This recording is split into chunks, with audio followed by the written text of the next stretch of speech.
Survival of the fittest. This is do or die. Hey, what's up, Instigation Nation? It's your boy Adam Kasix coming at you today with a very special guest, the official Paul Alexander out of the 305. My man, we met some years back, and he qualifies as an instigator because of his story and his true to his passion, vision, and his dream that he's living in his life for his family, his friends, and to bring something with a creative twist out of his heart flowing into the world. And I love it. I've seen him firsthand. I know what he does. I have his beats. He's great. We're going to get you guys all the link information so you can follow him in SoundCloud or whatever platform that you can try to find him on. But we'll make sure that all of his social platforms and methods of contact are available in the description. And we'll make sure you guys can get a hold of him. But what I want to do now is basically tell your story, Pilo, in about 2 minutes or so. I mean, it's not rigid. It's not Gestapo here. It is Instigation Nation, so we'll instigate your ass right off the screen if you take too long. No, we're messing around. So we're going to have fun. And just go ahead and tell the nation your story, where you come from, where you grew up, a little bit about yourself, and what you're doing. Well, brother, thank you for that introduction. Real honored and real pleased to be part of, Instigation Nation. Love what it is that you're doing here, and it's I'm all for it. Well, my name is Paul Alexander. I'm a songwriter, producer from Miami, Florida. I've hopped around a bit. I've lived in other countries, but primarily I've lived in the States for about 25 years, and I lived about 5 years in South America, and I guess that's about it. I'm here now. I'm on Instigation. So South America for 5 years. You started as a kid there, I take it? Yes. And your parents were probably somewhat young? Correct. So did you, coming up and then moving to this country, do you remember moving here? Well, I was born here. You were born here? Yeah, I was born in the States, yeah. Okay. Not that there's anything wrong. Okay, so you can be president. Totally, yeah. I can serve. Love that. I can go. I grew up, born and raised here in Miami, Florida, but then about the age of 13 or 14, my parents decided to head back to South America for about 4 or 5 years. That didn't work out, and then we came back. Okay, so when you guys went there, was the family looking to move back and stay, like you guys were done with the U.S. and all this freedom nonsense, or? No, I actually, I guess they tried to open up a business here and it didn't go well. Okay. So kind of a plan B move. Yeah, plan B. They headed back, they regrouped, and then they decided to come back this way. So. Okay. What number one challenge do you think while we're hitting the topic, it wasn't really part of it, but anytime I get a chance, I'll ask. Somebody with such strong ties to an immigration family, immigrants, and then obviously having roots in another country, what challenges do you think that your family has enabled you to overcome, strengths to acquire that other people maybe in the U.S. that are native born had a little easier would use as excuses? Is there anything like that you've seen firsthand that you think has built character in you? Oh yeah, totally. Well, one of the reasons why I'm actually giving Instigation Nation the first on this. I've actually never spoken. Yeah, hold on. I'm sorry. Hold on. I forgot to mention that. For official declaration, this is our first exclusive interview on Instigation Nation. We have the official Paul Alexander. He agreed to do that, take his time away from his wife and kids, and give us that time. So that is big props, bro. I totally appreciate that. And helping us leverage this platform and blow it up. So, for sure, man. Yeah, man. Well, actually, the reason why I actually headed over to South America those years was because I had a situation with my parents. They in the 80s here in Miami, it was pretty crazy with the I don't know if you've heard or read or seen. Right, for drugs or something related to drugs? Yeah, it was drug related. So we had a little situation. And actually, both of my parents were incarcerated. Wow. Myself and my younger brother actually hopped around from home to home for a couple years until finally we had to head out to South America. So we lived over there for about 5 years with like close family, and then I decided to come back to the States. Just you and your brother? Just me and my younger brother, correct. Wow. I was about 12. He was about maybe. I was about 12. He was about maybe 5, 6 years old. Yeah. So. Oh my gosh, were you like scared out of your mind? Yeah, no, big shock, big culture shock actually heading to that. Yeah, it's a big culture shock because I like I said, I was born and raised here in Miami, so when I got over there, my Spanish wasn't that great.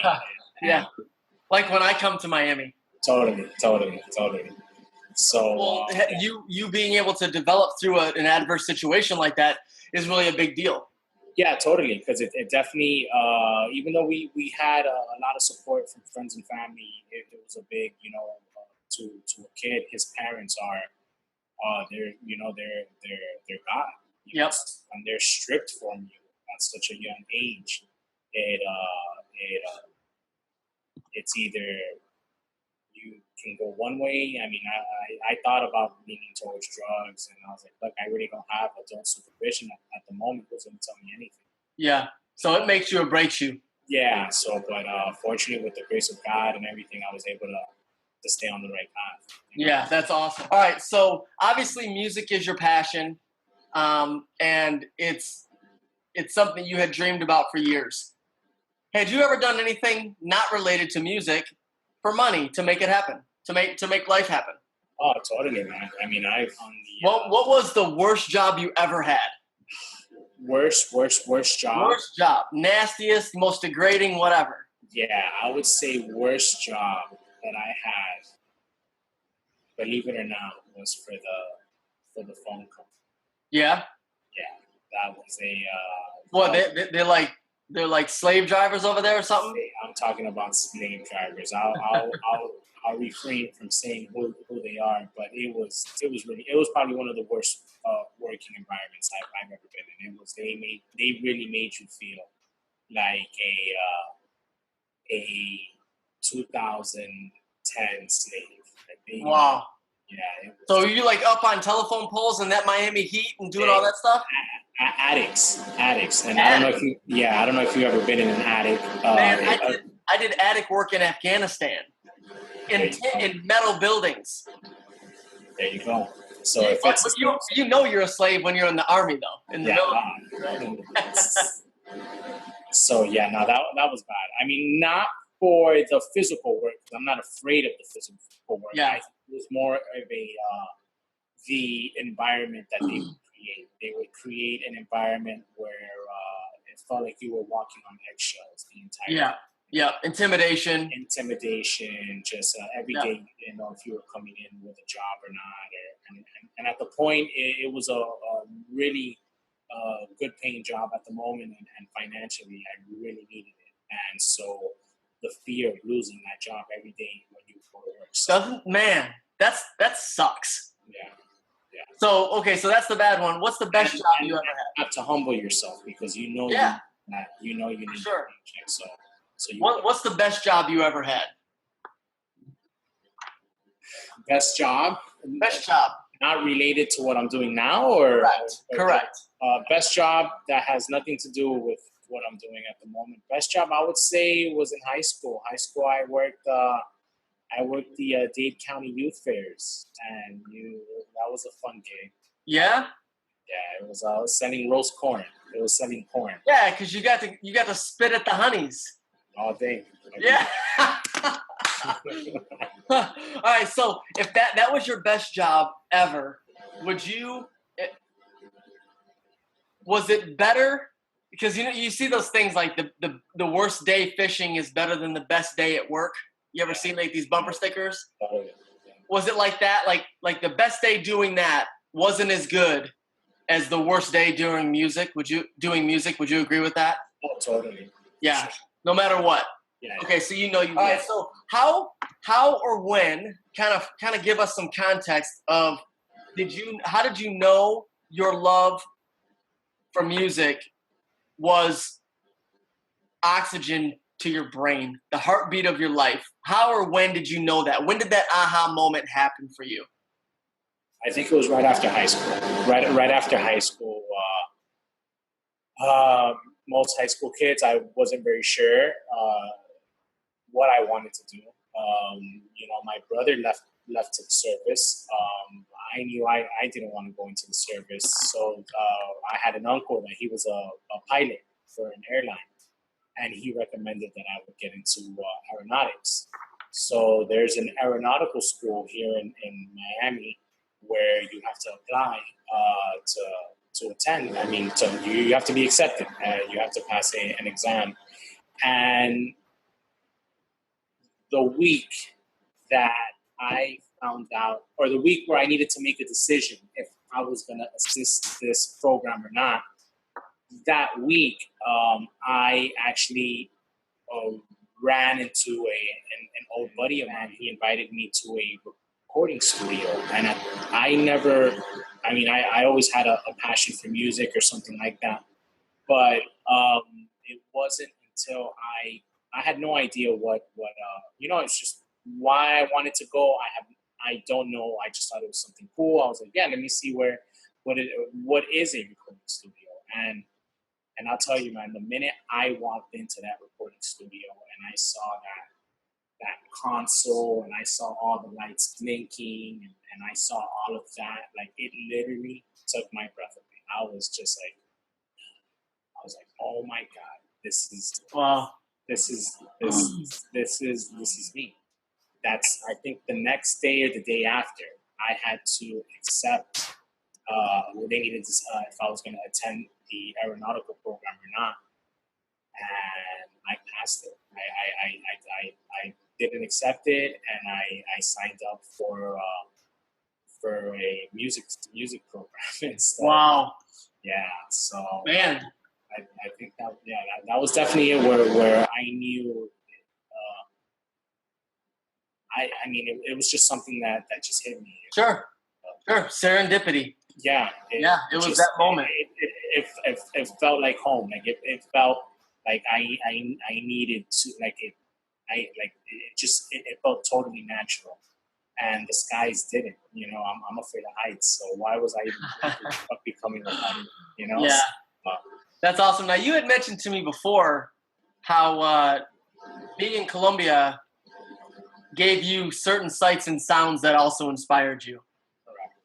So talk about a little bit the importance you believe in adverse experiences to help someone flourish in their craft, even if those experiences aren't directly related to it. Do you think that's important? Yeah, man, totally. I mean, you need to.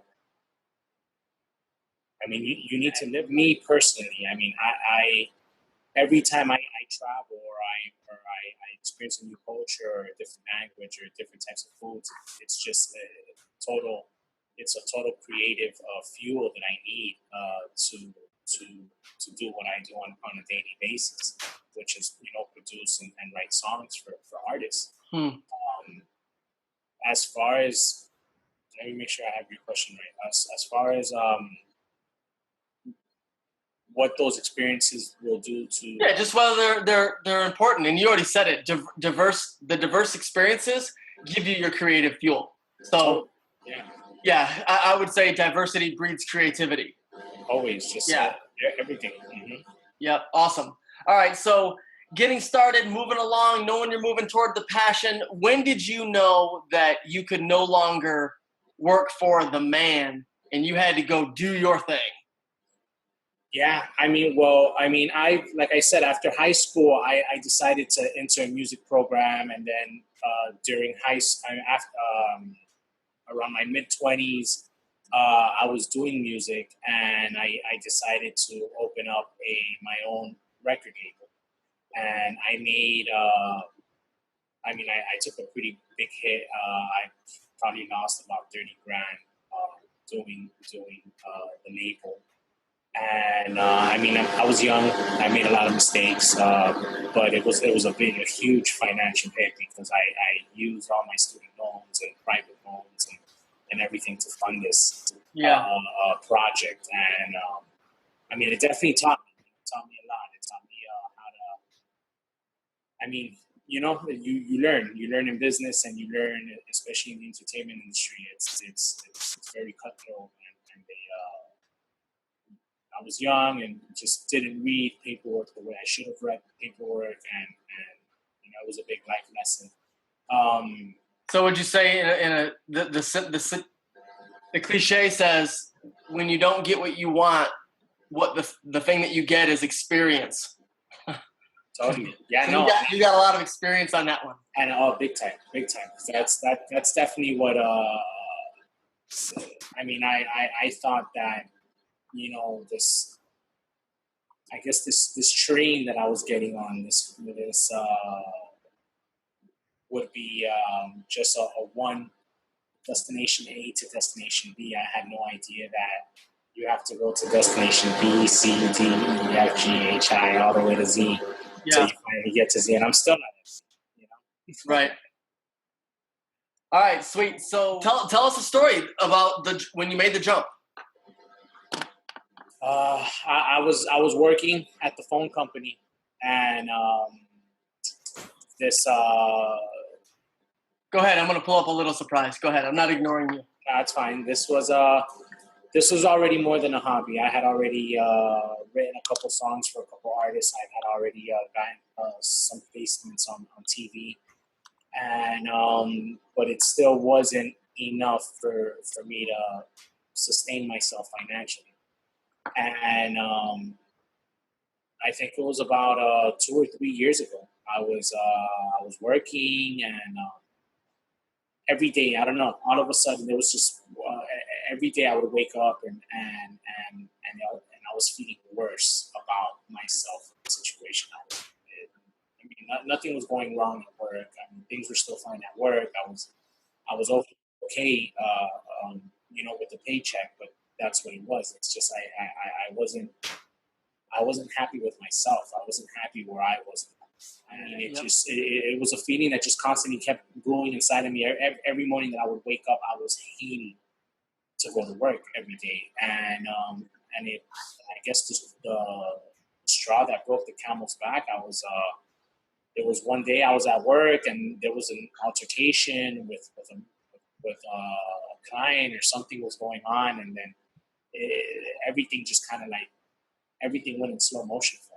I mean, I literally was able to analyze everything that was going on around me, and the only thing that really hit me was, oh my God, is this where you're at in life? Is this it? Like, is this the final game? Is this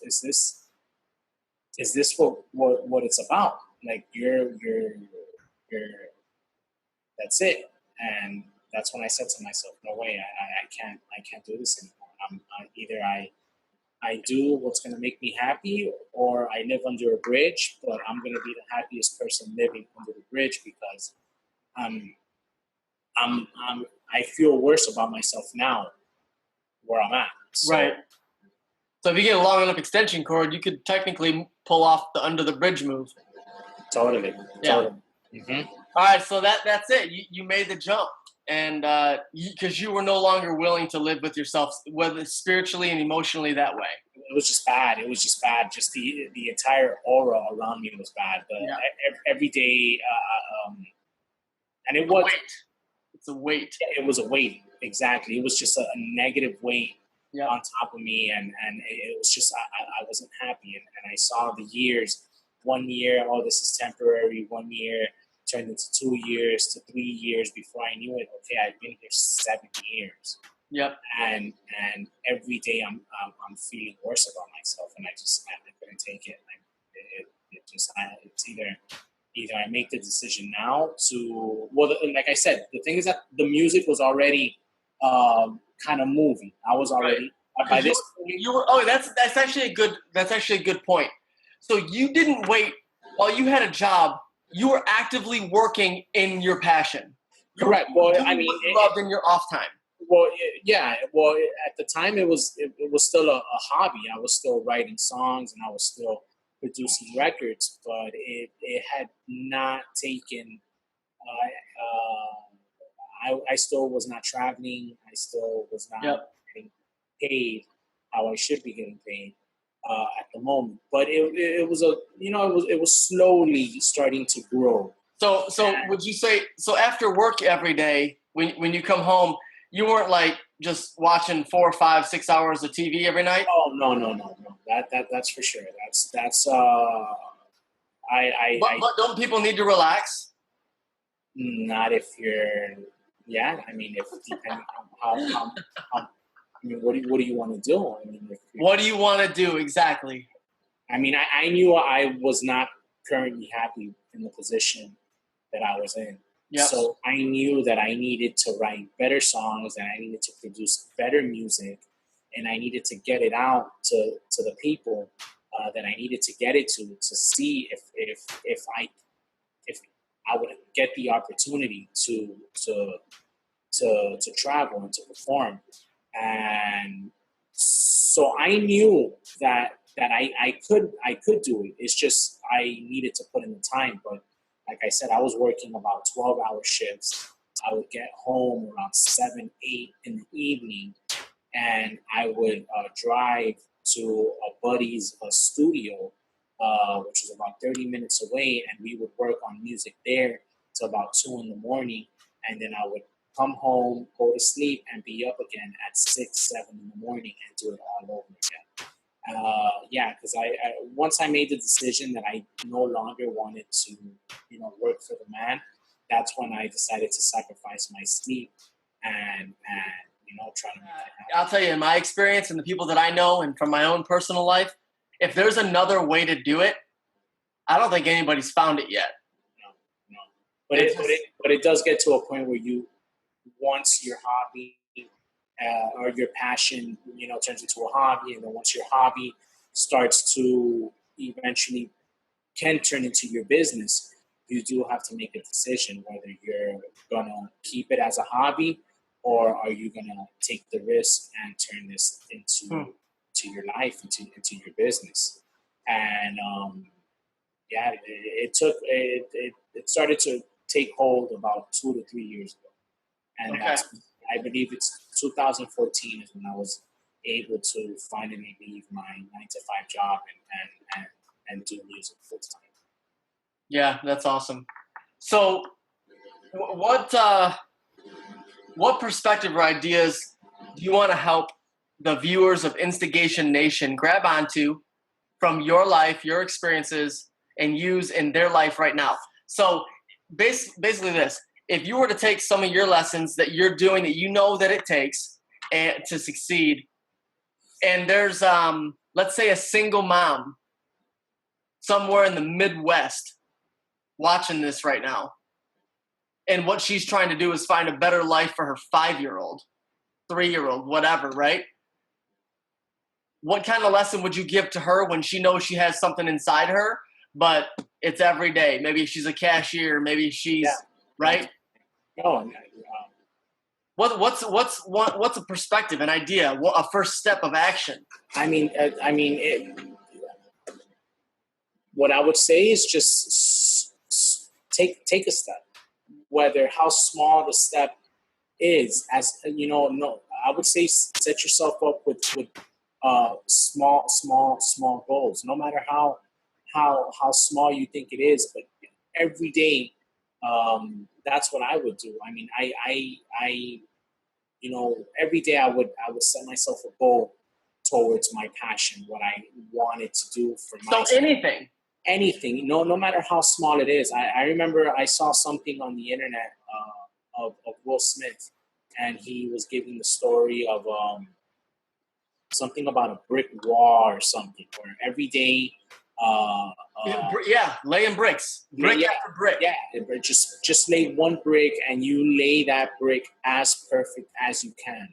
Don't overwhelm yourself, because you're already overwhelmed with, if we're talking about the Midwest, mother, the kids, she was probably working 2 jobs. She's probably trying to go to night school. Who knows what it is? But if her passion is, I don't know, if her passion is modeling or whatever it is, I mean, if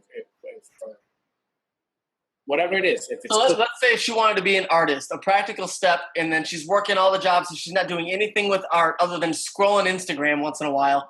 She wants to be an artist. A practical step could be find someone that she really likes and email them and say, I love your stuff. I'm an aspiring artist. Do you have any recommendation? Like that's an action step. That is it. Just, and no matter how small that step is, try to take a step towards your passion every day, even if it's just sending out an email, even if it's just looking someone up, even if it's just her buying crayons, you know, playing with logo ideas. Yeah, anything. Just take a small step. I totally understand how it is because I did it. You know, by the time you sit down after working 9-10 hours, after being stuck in traffic for an hour to get to a job, and then working that job for 9 hours, and then another hour in traffic to come back home, and then if you have the kids, I totally understand all of that because I went through all of that. But I knew that eventually I was going to be able to pursue my, you know, to pursue my passion, but I had to work for it. Yeah. If the day only gave me an hour to focus on my passion, then just give your passion that 1 hour. You know, just give your passion that one. Do what you can. Whatever you can, and before you know it, it's like that Will Smith thing said. You know, before he knew it, he laid down a brick every day for an entire year, and when the year was over, he built up the store wall that was vandalized due to the. That's right. That was his father, wasn't it? In Philly. Oh yeah, correct. It was something like that. It was like his father's store, and it was vandalized because of the riots. And his father told them, "I want you boys to build this wall again." And they're like, "Hey, but it's going to take us forever to build this wall." And his father told them, "Just every day after school, you pass by and you lay down one brick. You don't worry about all the other bricks. You just lay down one brick, and you lay down that brick as perfect as you can. And then tomorrow you lay down another brick." That's awesome. And when the year was over, him and his brother had completely rebuilt the wall. So that's I to this day I still do it. You know, I do it with my business. I do it every day. You know, it's just one step. Yeah. So write down the goals. But you make sure you put as much energy and focus and attention to that, because that will eventually become your life, you know? Right. You just said if the day only gives you an hour because of whatever the day was, give everything to that hour. Right. And you can give that hour. Because you said, if you count the amount of times that people they go on Facebook and they go on Instagram and they go on Twitter and they go on Netflix and they do all that stuff, if they keep track of how much time they spend looking on the phone, that's 2, 3, 4, 5 minutes right there. You do that 5 times a day, that's 25 minutes. Yep. You just lost in your day. So if you do 25 minutes to becoming a better painter or a better, a better whatever it is, a better speaker, a better athlete, whatever it is, you'll see that those 25 minutes go a long way. That's awesome. That's good. I'm going to include some notes on those tips in the description, maybe even put some annotations up. We'll see how creative I get. All right. So what's on the little bit of lighter side as we start wrapping up here? Give me an embarrassing story that you've either witnessed or been a part of while out mixing, out doing a show, out doing whatever. Give me an embarrassing story. You ever had anybody fall off a bar? Fall off a bar? Anybody trying to be slick with the ladies at the poolside and fell in the pool? Anything funny? An embarrassing story? Oh my goodness, yes. God, I think yes. Last year, I was fortunate enough to I was able to do a couple DJ gigs in Costa Rica, in Central America, and the venue that I had to DJ at, we had to walk through an alley before getting into the venue, and I had accidentally stepped on a pile of crack before entering the venue. I didn't notice. I didn't notice that I had stepped on shit before walking into the club, and I'm DJing, and the DJ booth it's so tight, but it's big enough for about 2 or 3 people can be there with you. And the owners and the other DJs that were there, everyone kept walking in and they're like, oh my God, it smells like shit in here. And I had no idea that I had shit under my shoes. And it wasn't until the smell was just so overwhelming that when I was able to take a look and I saw that my entire shoes were covered in crap. Oh my gosh. And I stayed quiet. I just completely stayed DJing. I had to do a 4-hour set. And it was, imagine just smelling shit for 4 hours. Dude, when did you find out? I mean, I found out about 45 minutes into Okay, my yeah, okay. I couldn't do anything. I couldn't. That's crazy. Yeah. So God's way of humbling us. yeah. I'm Mr. Costa Rica, yeah. Smelling like shit in the DJ booth. Oh man, that qualifies. I thank you for that story. That's another first. That's another first. No, I'm. That's another first for Instigation Nation. What's your number one fear? Number one fear, huh? What are you scared of the most?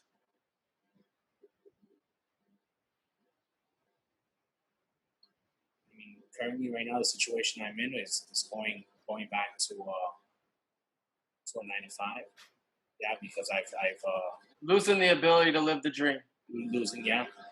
It's just it's taken me so long to get to the point where I'm at now, and to God forbid have to go back. So, but that fear is what keeps me moving every day. Every day it keeps me. Every day I wake up with that fear. I just had a newborn daughter. God bless, and every time I see her, it scares the shit out of me. I'll be honest with you. Every time I see her, I get scared. Wow. And it scares me. It scares me because I would hate to have to go back to that. I mean, it's there's nothing wrong. There's nothing wrong with working those 9 to 5 jobs. If someone wants to, I commend them. Yep. But do pursue your passion eventually. Because it's a job is just what they say it is. It's a job. It leaves you just a book. Steve. But a career, a passion. That's I can stay up for about 24, 32 hours straight, working on a project that I've been hired to do, and I don't feel it. Yep. That's love. Steve Prefontaine was an Olympic runner back in the, I think, 60s, 70s, and he died young in a car crash. But he's quoted on the homepage of instigationnation.com. And I heard a quote from him last year, and it struck with me. It struck me so hard that it stuck with me, and I can't shake it. And he said, "To give anything less than your best is to sacrifice the gift." Because I believe every single one of us on this earth have been given a gift. And if that gift is part of being an employee for someone else, and I'm not that judge, then they should be that. And they should be the best one, because there would be no companies if companies didn't have employees. I get that. Correct. But there's a lot of people that have jobs that shouldn't have jobs if they were being true to their inside. And one of my main goals of instigationnation.com and Instigation Nation, the whole community, the idea is to help people loosen the chains that are on them, that are holding them back, the fears, and help them live free in their passion, in their calling, in their gift. Oh, totally. And so that fear, though, is real because of how we've been conditioned by previous generations of the college mindset. Oh, totally. That's coming to an end, though, too soon. Yeah. No. So tell me about this right here. Okay. That's actually that was actually my first single released. I believe it was released in 2014. That's it's called "I Want to Hold You." Yes, it is. That's what it says. Yes, available on iTunes. Love that. Shameless plug. So this is you. This is your work. It's my work. Yes, they can. Anyone wants to check me out, they can check me out at Woo! www.paulalexander.com. Paul, I'll make sure I put all the links everywhere accessible for people. Appreciate you. Man, this is pretty hot, man. Feel this. I remember the first time I heard this. This is different for a white kid from Detroit. You know that. Yeah. Totally. We like angry rap up here. It's very Euro. Yep. That's and I like it, man. Giving people a little sample of your stuff. It's been working. It's been working well for me and Italy, fortunately. So, what's next for you? Any big projects on the horizon? Totally. Well, I guess what you're just playing there, yeah, that's about a 2-year-old project. I have a new project, should be ready for release around the third quarter of the year. So we're talking around September. I should have my first single, and then followed by my next EP, which should be early 2007. Nice. 2017. 2017. Okay, very good. Any places where people can get a sneak peek of that? You got any samples on iCloud or SoundCloud or anywhere? Not yet. Everything is still a work in progress. Okay. Everything's still under the hood. Under the hood. You know? Got it. So you don't let out any sneak peeks on Facebook, anything anywhere. You don't do that. No. Okay. Are you a perfectionist? I am, but I'm learning to pull off a bit. I'm learning to set deadlines, which is very important. And once the deadline comes around, because if not, I'm such a perfectionist. It's the art will never see the light of day. So I've learned to be perfect and or as perfect as you can, but you have to know when to pull back and just let it go, because there's something that I don't know who said it. A Grammy Award winning musician, producer. He said a song is never completed. It's never done. It's just you have to meet your deadline. That's basically. You know what's funny here? A big lesson. Otis Redding. You know when he did "Sitting on the Dock of the Bay." Do you know the story? No. He was sitting on the dock of the bay somewhere in California, I believe it was. I could be a little wrong there. It could be somewhere else, but the story is true. He was halfway through writing the song, whatever it was, had to take a flight, and he was somewhere, I think, over Minnesota or Wisconsin or something. I don't know all the details, but this is true. He wasn't done completing the song yet, and the plane crashed and he died. He was like 26, right? And Jay-Z and Kanye did that song Otis. Correct. Right? Well, Otis Redding, like sitting on the dock of the bay, like that might be one of his most, like his number one song ever.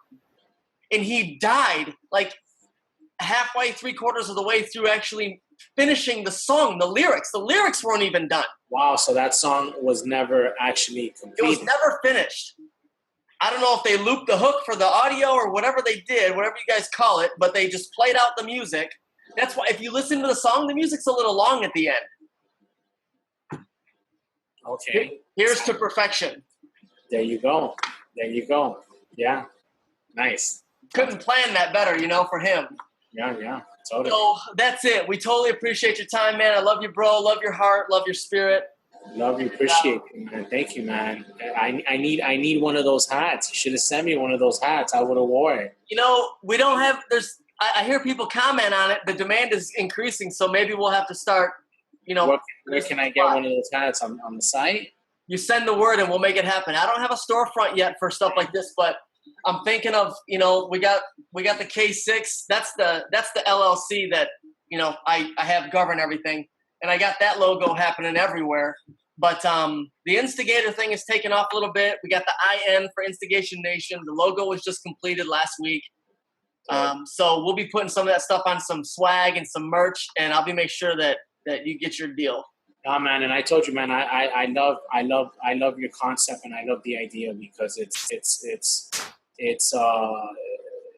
people need to know that there's people that say, like myself. I mean,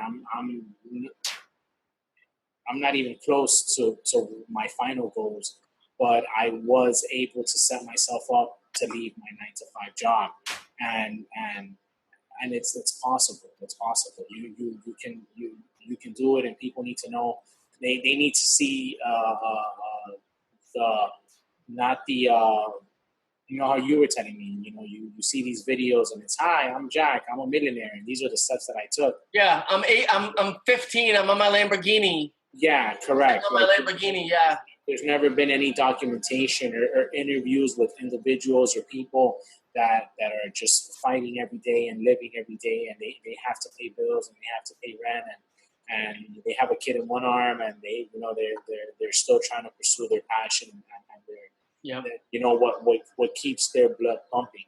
So this is beautiful, man. Thank you for allowing me to be part of it, and I know you're going to come across tons and thousands of individuals, and people are going to get motivated, and I know it's great to I'm excited to see what you do with it, so that's, yeah. I want to see, and it's going to be a documentation of yourself as well, where how you started and where you're going to be. Bro, if you do get a minute, and this will be like a plug for everybody else too to check it out, but when you get a minute, go to the site, instigationnation.com, and hit the tab that says Evolution. And if you hover that tab, you can actually click the tab itself in the menu, but if you hover, it'll have two other tabs that drop down. And one is the Facebook page and one is the YouTube channel. Okay. Each one of those three main platforms where we exist right now, we're on Instagram a little bit, but those three main platforms where we're pushing. The far majority of our traffic is coming from Facebook. But if you look at those three, if you hit any one of them, on every single one of those, I'm documented the evolution of that platform. From the day that, the only thing I'm missing on the website evolution page is the actual moment that I bought the website. I didn't have the idea yet. I didn't have but I have the very first homepage on there. I'm getting ready to, tonight, I'm going to put the WordPress homepage that I had before I transferred the domain over. That's the beautiful. YouTube channel, I show the first header that I made on PowerPoint, and it's all cheesy and corny. Correct. And then another one, and then the professional one. And the Facebook is the same way. And then in all of that, I'm showing the insights, the analytics that each of these sites are giving me, and showing you the followers and the likes from zero. Dude, we went to 56 likes on Facebook in 3 days when we had none. I had another website for 5 years. No, longer than that, since 2012. That would have been 4 or 5 years. It was 4 or 5 years. Another website. Dude, we never got more than 9 likes. I think my mom and her office. Yeah, the immediate. But anyway, we're literally showing the engagement, the numbers, the actual back analytic stuff that you don't ever really get to see from anybody. And so as it grows, we'll show all that. I can't wait till 5 years from now we look back at this interview and see thank God this was documented. Yeah, literally, thank God. And I don't care about the process either. I don't want to embarrass you, but I know that my shadow is so janky. You can see my shadows when I'm up here, and that's because I'm using my other iPhone as a flashlight because I don't have any office lighting yet. That's awesome. All right. I got the other phone over there giving me an angle. I just realized it went ridiculously dark in here as well. Anyway, it is the beginning. It's the content. It's the heart. It's the fight for the people that matters.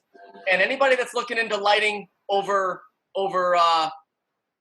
I try to be clever with a word that sounds like that. Anybody who wants flash over substance, dude, it might not be their place. You know what I mean? But we're going to get there. We're going to grow. We're going to be professional. I got the lighting stuff coming and all those things. And anyway. We're laying down one brick as... You are dark. You're a floating face. I'm a floating face. All right, brother. Peace out. Love you, man. We're laying down one brick at a time. That's right. But thank you, man. I appreciate it. Thank you so much. It does mean a lot to me that you reached out to me and to be part of this, part of your baby. And I'm all for it. So, yeah, send me all the info. Thank you. Everybody follow this guy, Official Paul Alexander. Find him on iTunes. Find him on SoundCloud. And I need a hat. So when I DJ, I want to have the hat on. And I'll get you footage of that. If we get responses, if we get 10 people in the next week or two that tell me they want a hat, I'll give you one for free. And Beautiful. actually, the first 3 people that tell me they want a hat are probably going to get one for free. I'm not going to promise it. I'll see if I can work it out. That's cool, man. But- I'll get some footage of me DJing with the hat on, and there you go, an Instigation Nation member. Right on. All right. Instigating the movement. Until next time, Instigation Nation's got your back. We love you guys. All right, brother. Have a good one. Bless. Okay. You too.